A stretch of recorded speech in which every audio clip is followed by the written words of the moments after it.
Samani, hapa umezungumzia tofauti ya nguvu ya uchawi na nguvu za majini. Ndio. Ila ukazungumzia uchawi wa kiini macho. Ndio. Shehe, kuna michezo tunaiona hii wanaita mazingaombo. Sawa. Ningependa kujua ule ni uchawi ama ni kitu gani? Maana nahisi kwa tetesi tu za kusikiliza watu wanapozungumza, kila mtu anatoa maana yake tofauti. Mwingine anakuambia yale ni mambo ya kiini macho. Ndio. Na hapo shazungumzia kiini macho ni moja wapo ya uchawi. Ndio. Shehe, hebu tuweke wazi.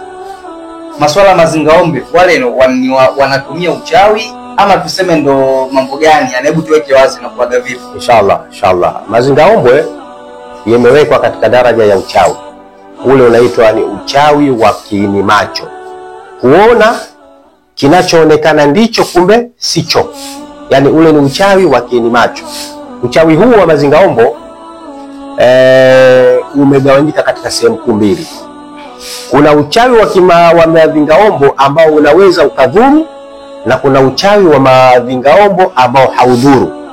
Uchawi wa mazingaombo ambao wenye kudhuru kama ule uchawi ambao ulifanyika wakati wa Nabii Musa alayhi salam alipokutana na Firauni na wachawi wa Firauni. Wale wachawi wa Firauni walileta uchawi wa mazingaombo ambao wenye kudhuru, kwa maana wale nyoka waliotupwa chini wakageuka kuwa nyoka, wale walikuwa nyoka kweli. Kwa maana kama anakugonga nyoka yule wa kichawi anakudhuru na unakufa, kwa maana ni nyoka kweli.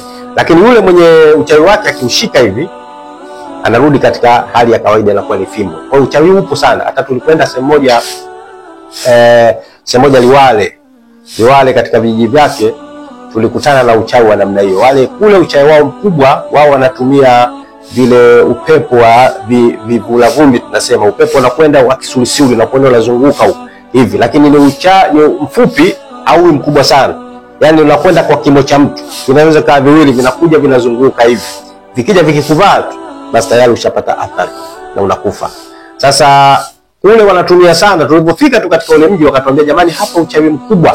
Angalia, uchawi mkubwa wanatumia ni nyoka. Anaweza akachukua kamba tu akaenda akakuona unakuja kule, akaenda ile kamba akaitupa barabarani. Akitupa barabarani, wewe ukifika tu pale basi ushageuka nyoka na kugonga, na kugonga uweze kufika nyumbani, unakufa. Ule ni uchawi wa mazingaombo wenye kudhuru.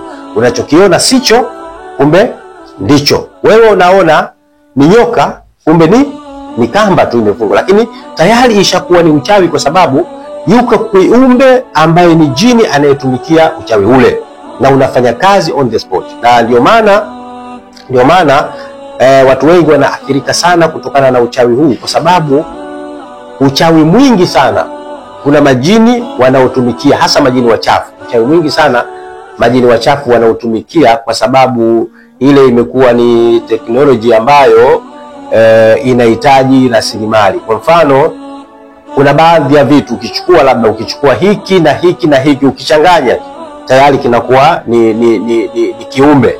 Kwa maana kiumbe, kwa maana sio umeumba kiumbe, kwa maana ukichanganya hiki na hiki na hiki tayari ushakuwa uchawi. Ukishakuwa uchawi, basi kuna kiumbe anayekuja kuutumikia, kwa maana kuna jini anakuja pale anasikiliza unataka nini. Kwa hiyo ukishafanya lile ukatengeneza katika mazingira yake yanayohitajika, basi wewe ukiamuru kwamba nataka kiwe kitu fulani kiende sehemu fulani kikamzuru fulani, basi hata kama yuko Ulaya atadhurika, hata kama yuko Marekani atadhurika, hata kama yuko South Africa atadhurika, kwa sababu tayari ile anwani uliyotumia inamkusudia mtu fulani, basi itakwenda moja kwa moja na itamkamata yule, kwa sababu Mungu amewapa uwezo majini, wanaweza kutambua kile ambacho kinahitajika kwa wakati ule. Kwa mfano, mimi niko hapa Tanzania, lakini kuna jamaa yangu yuko Ulaya, jina lake namjua mtu fulani, anaitwa fulani bin fulani, na ndio maana mara nyingi wanatumia sana majina fulani bin fulani.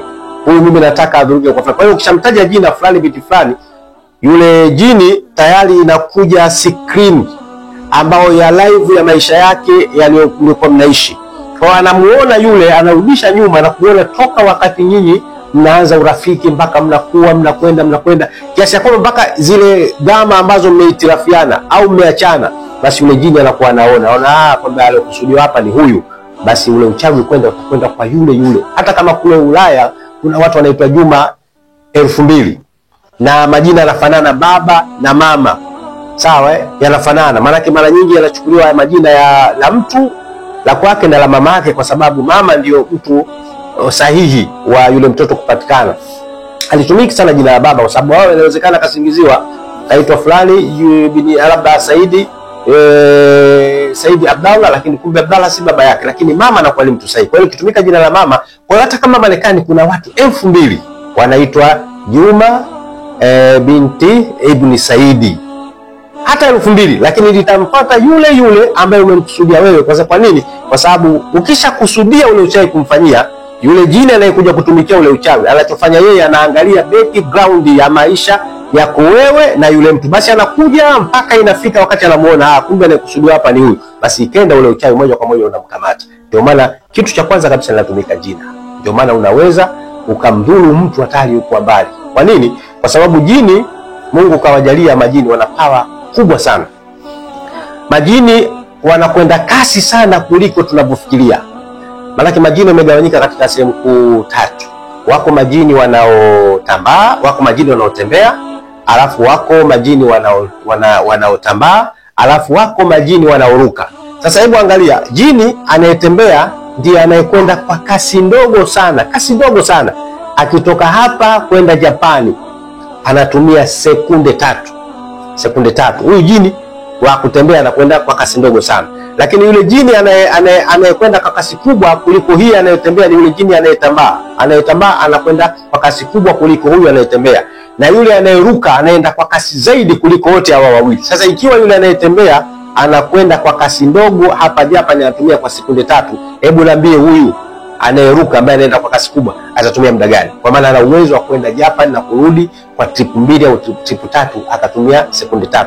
Kwa ndio maana uchawi ukifanyika Tanzania, akikusudiwa mtu hata kama yuko mwisho wa dunia, ule uchawi utamfika, kwa sababu anayetumika hapa ni jini. Ndio atakayeona anwani ya yule mtu, anakwenda anamdhuru, akishamdhuru anaendelea na shughuli zake. Huyu tayari ule uchawi unakuwa ushamfika katika mwili wake. Kwa hiyo nguvu ya uchawi ya mazingaombo iko sehemu mbili. Kuna mazingaombo ambayo ya kubadilisha kiini macho lakini hayadhuru, na kuna mazingaombo ambayo yanabadilisha kiini macho lakini yanadhuru.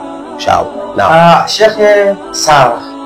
Hapo nimepata kuelewa, kumbe mpaka haya mambo ya mazingaombo pia kuna uchawi ndani yake. Uchawi unaotumika.